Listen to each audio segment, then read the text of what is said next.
tomorrow morning we're going to lodge a bid. Yeah, great. England play Monday and he's in the squad. Well, I was going to ask you about that because the bid is being reported as imminent. It's happening very, very soon. Do you see the Declan Rice bid happening in the next 3 or 4 days? Or do you feel like Arsenal is going to drag out longer and over the summer with Bayern Munich's linked, United now linked? How do you see this one going? I think it's going to drag out until right before the season kicks off. Yeah, because let's be real with it, Terry, right? How many games has he played this season, Rice? Because he never misses a game. I don't know. I'm gonna go and check out. I'm gonna guess and say 50. I'm gonna guess and say more than that. Yeah, 38 league games, the cup games, all the Europa League, Conference League. I'm gonna say 58. Let's have a little look. Are we including plus the England games, plus all the England games as well? So let's say 70. 49 for West Ham, and 14 for England in the last 12 months. So yeah, over 60 games. There you go then, right? He's going to want a break and go on holiday. He's just had a kid, apparently. His father's his agent. I didn't know that until the Bayern Munich talk came out. Yeah, Sean's a good guy. Right, but why would they even entertain speaking to Bayern Munich when he's already given Arteta his word? That makes no sense to me. Because he gave Arteta his word. He only wants to stay in London, mate. I tell you what it does, though. So you have to read the full stories. I've gone back and read some old articles and a new one that's come out today. He's happy with the terms that Arsenal have offered him. Doesn't mean another club can't come in and change his mind until he signs that deal. So what I will say is this. No, I get that, but he's given Arteta his word. Of course he has, unless someone else comes in and betters it. You might this word's a load of compliments. I'll give you an example, though, right? Say you've only got one slot in your whole week. And I'm like, bro, please do straight back to me. You're the biggest YouTuber in the world. I need you. You're like, yep, do it. And then somebody else, KSI comes along. We had, by the way. Yeah, we did. But then say KSI comes along and says, yo, we want you that same time, that same place each week, and we're gonna pay you £1,000 an episode. You've given me your word, but you're gonna change your mind. That's the thing, right? It can happen. So what you're saying is money talks, ambition could be based on only one club's coming for me at the moment. It's a bigger club than West Ham, with all due respect. I ain't got no problem with West Ham. But then Bayern Munich rock up and it's like, whoa, well, I've said many times I want to play Champions League. They get to the latter stages, I'm guaranteed a title. And I've seen people sitting there doing this mental gymnastics in their head. He only wants to stay in London. Yeah, why would he go to Bayern Munich? He's got a young family. You do realise to get from one side of London to the other side of London takes longer than it does to fly from London to Munich. I just want to say something on that. This is the thing. Again, people misquote it. 90% of the articles I've read says his preference is London. Thank you. But this is what fans are saying. He only wants London. Let me just say for a minute. Someone here said, so then his word means nothing. No, Emmy's word does mean something. However, it's about Arsenal capitalizing on that. So I'll give you an example. The summer where you guys wanted Thomas Lemar agreed in about end of May, early June. I'm happy to join Arsenal. He's very happy to. Arsenal said, we're going to do whatever it takes to get you. They had a bid or two rejected of, I think it was like 50 or 60 odd millions. What then happened is the whole summer, Arsenal made barely any communication with Thomas Lemar. Then on deadline day, when they thought, when they'd done a deal with City to sell Alexis Sanchez, and we saw there's all the footage of Alexis Sanchez and his teammates at Chile celebrating that, Arsenal then went and did a £100 million bid, which got accepted by Monaco for Thomas Lemar. But what Thomas Lemar turned around and said is, listen, been radio silent. On international duty playing that night as well. International duty. He said, I'm on international duty. Been radio silent for 2 months. I'm no longer convinced about moving to you.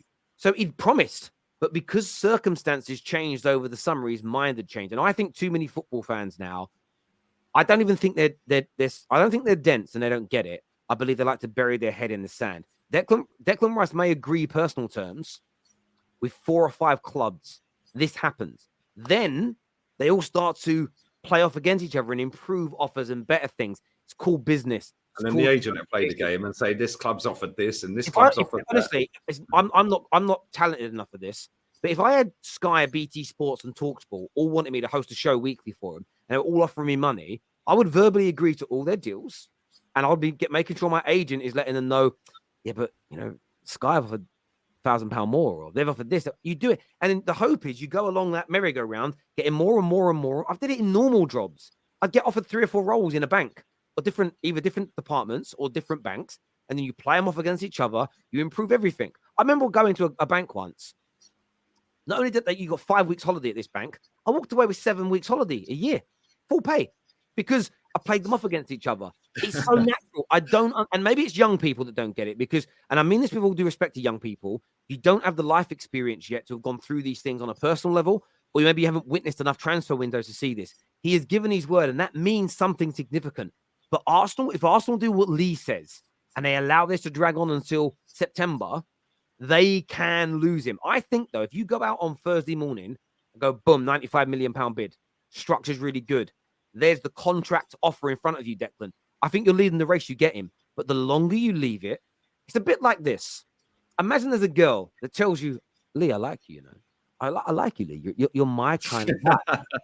And you're like, yeah, but men do this, by the way. They text and they meet them and they might go for drinks. They might do this, but they keep the girl just there. Like, yeah, I like you too, but I'm not going to commit yet. There's only a certain amount of time until that woman will say, I ain't waiting no more. And they move on. It's the same scenario. Strike while the iron is hot. Arsenal will lead in this race, in my opinion, when you read the body of work that's out there. But this notion that it's impossible to take him away. Otherwise, Rice is a liar. No.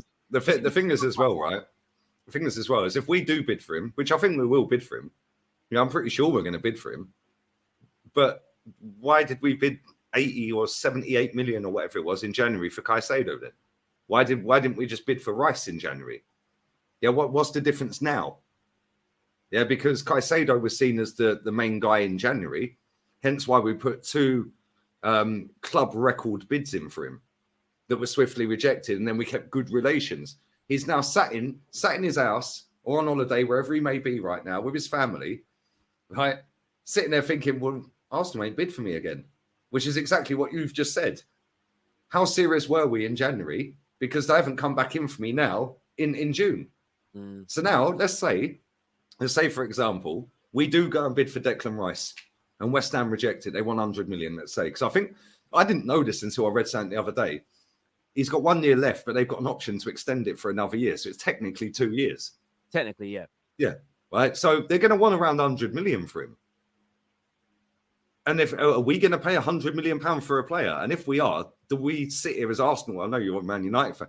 Do Arsenal fans genuinely think that Edu is going to close that deal? Well, Edu couldn't close the door, mate. Let's be real. One thing I've seen a lot of people in the comments say the window's not open yet. Irrelevant. The window doesn't matter. The window only means. Well, how did McAllister just sign for Liverpool then? Yeah, the only thing you can do everything. The only thing you can't do until the window opens is transfer the player's playing card between clubs.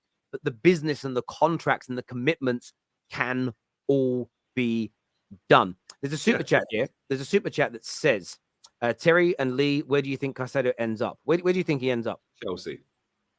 Now, I've got a feeling it's going to be Chelsea right now. That's what my gut's telling me. Him and Enzo in midfield. Oh, my days. Caicedo now is a decent attack line. Mate, Caicedo has Europe with Brighton. Then moved to Chelsea with no Europe and no guarantee of Champions League after next season. Chelsea will have listen, they will offer good money, but Chelsea will pay what Brighton want for him fee-wise. But Anthony, I think you're living in this world that Chelsea are going to stay 12th, 11th, forever. 10th, and this is the thing. I see this all the time. Oh, but Chelsea in 12th. Last time Chelsea finished in 10th, the next season they won the league. I'm not saying Poch is going to win them the league because he ain't. Yeah, but does N'Golo Kante sit there and regret leaving Leicester when they won the league and Chelsea were 10th? No, he don't. No, 110%.